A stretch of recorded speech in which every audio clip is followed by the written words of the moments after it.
জনস্রোতে পরিণত ঠাকুরগাঁওয়ের হরিপুর ঈদগাহ মাঠ। উত্তরবঙ্গের বিভিন্ন জেলা থেকে হাজার হাজার মানুষ খণ্ড খণ্ড মিছিল, ব্যানার, প্লেকার্ড নিয়ে ছুটে আসেন জনসভায়। বুধবার দিনব্যাপী নিজ জেলার কয়েকটি উপজেলায় গণসংযোগে অংশ নেন বিএনপির মহাসচিব মির্জা ফখরুল ইসলাম আলমগীর।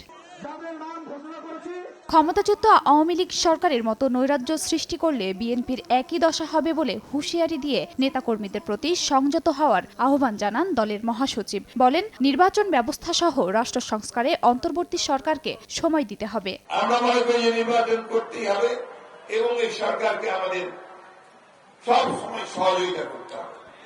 আমরা এই সরকারকে ক্ষমতায় ইউনিটের যে সরকার তাকে আমরা সমর্থন দিচ্ছি, এই জন্য দিচ্ছি যে আমরা পরিবর্তনগুলো চাই।